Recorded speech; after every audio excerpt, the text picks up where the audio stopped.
Hi students, welcome to HCH. Today's topic is implied condition and implied warranty. Implied का meaning होता है without express नहीं करते खुल के, बस समझ जाना।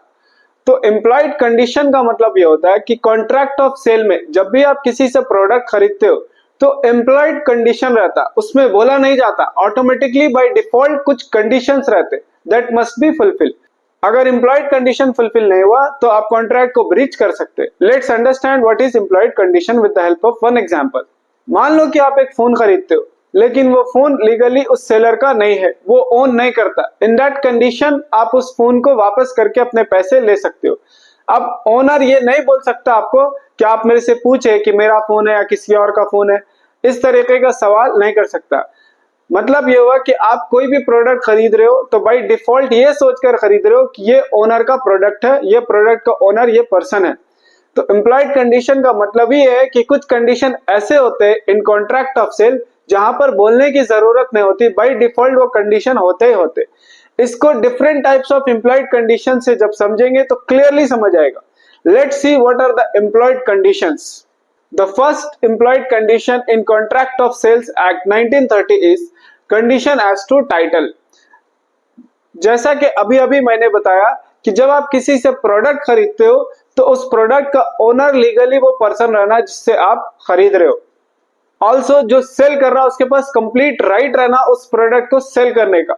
और जब बायर उस प्रोडक्ट को खरीद लेता है कंप्लीटली ओनरशिप उस बायर के पास आ जाना। Let's understand this topic with the help of one example. मान लो कि आप एक सेकंड हैंड बाइक खरीदते हो, मालूम ये चलता है कि वो बाइक चोरी की थी, स्टोलन बाइक थी। यहाँ पर condition as to title break हो गया। मतलब ये हुआ कि आपने जिससे बाइक खरीदा था वो उसका ट्रू ओनर नहीं था।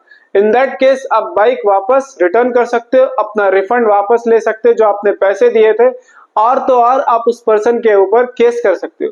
तो इम्प्लॉयड कंडीशन अगर ब्रेक हुआ तो आप कॉन्ट्रैक्ट ब्रीच कर सकते और अपने पैसे वापस ले सकते। Second employed condition is sale by description. कोई भी आपको सेलर प्रोडक्ट बेच रहा है, कुछ डिस्क्रिप्शन करके बेचता है कि हाँ ये प्रोडक्ट है, इसका ये डिस्क्रिप्शन है, इसका ये जीबी इतना रैम है, इतना रोम है। तो जो भी डिस्क्रिप्शन बेचा वो डिस्क्रिप्शन बाय डिफॉल्ट होना, जब आप प्रोडक्ट रिसीव कर रहे हो वो डिस्क्रिप्शन मैच करना। अगर डिस्क्रिप्शन मैच नहीं किया तो आप प्रोडक्ट को रिटर्न कर सकते हो, रिफंड कर सकते हो और उनके ऊपर केस भी कर सकते हो। मान लो कि आप एक आईफोन खरीदते हो 256 जीबी का ऑनलाइन, घर पे आपके 128 जीबी का आईफोन डिलीवर होता है। इन दैट केस आपका डिस्क्रिप्शन मैच नहीं हुआ और आप प्रोडक्ट को रिफंड कर सकते हो और तो और आप उस कंपनी के ऊपर केस भी कर सकते हो। Third one is sale by sample.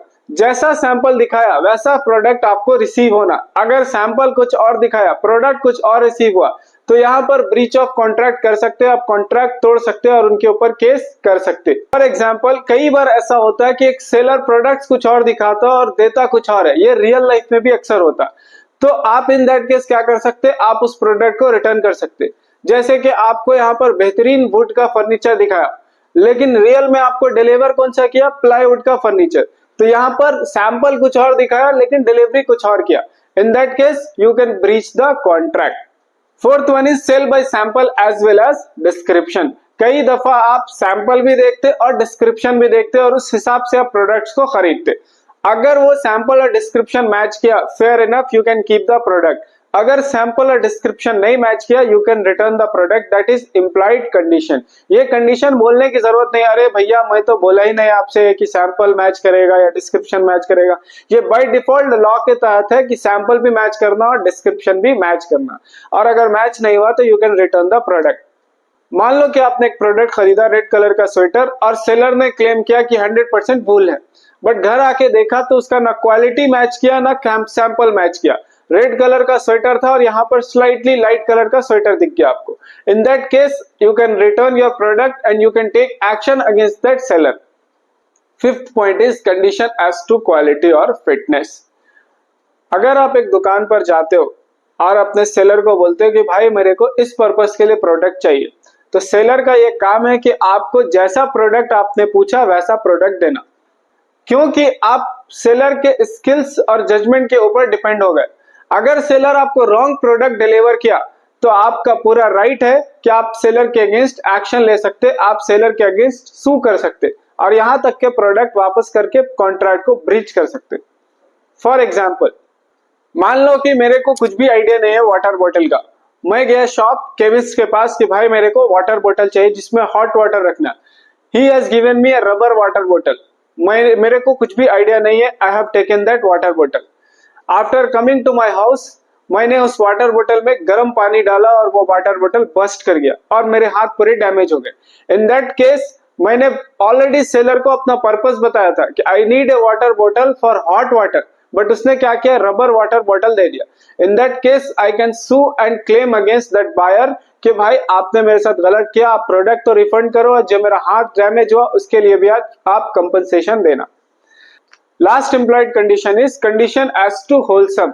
ये condition is applicable on eatable items. अगर आप ईटेबल आइटम खरीदते हो तो बाय डिफॉल्ट ये कंडीशन लग जाता है, मतलब ये हुआ कि उस आइटम, उस प्रोडक्ट को खाने से आपका कोई नुकसान नहीं होना। अगर उस प्रोडक्ट को कंज्यूम करने से आपको कोई भी प्रॉब्लम्स क्रिएट होते हैं तो आप उस प्रोडक्ट को रिटर्न कर सकते हैं और जो भी डैमेज हुआ उसके अगेंस्ट एक्शन ले सकते हैं। फॉर एग्जाम्पल, आप शॉप पर गए, एक पैकेट बिस्किट खरीदा, बिस्किट खाने से आप बीमार पड़ गए। इन दैट केस उस बिस्किट ओनर पर आप केस कर सकते, उस कंपनी पर आप सू कर सकते और कंपनसेशन भी ले सकते। Now let's talk about employed warranty. Employed warranty यह दावा करता है कि अगर आप प्रोडक्ट खरीद रहे हो तो आप प्रोडक्ट्स को स्मूथली यूज कर सकते, किसी भी तरीके की आपको परेशानी नहीं होगी, पीसफुली यूज कर सकते। इसीलिए आप सुनते होंगे कि आप जब प्रोडक्ट खरीदते हो तो इस पे 6 महीने का वारंटी, इस पे 2 साल का वारंटी। मतलब यह हुआ कि किसी भी तरीके का इश्यू आया इस प्रोडक्ट में तो यहाँ पर कॉन्ट्रैक्ट ब्रीच तो नहीं होता, बट वो कंपनसेशन देते, रिटर्न करते या फिर उसको रिपेयर करते। That is known as employed warranty. Let's see what are the employed warranty. The first one is employed warranty of quiet possession of the goods. मतलब यह हुआ कि अगर आप कोई प्रोडक्ट खरीद रहे हो तो आप उसका पूरा पोजीशन ले सकते, बीच बीच में आकर कोई आपको डिस्टर्ब नहीं करना। कोई भी चीज खरीद रहे हो तो ये आपका पूरा राइट होना, जैसे कि आप मोबाइल खरीदे, आप घर खरीदे तो बीच में कोई भी डिस्टर्बेंस नहीं करना आकर कि ये मेरा मोबाइल है या ये मेरा घर है।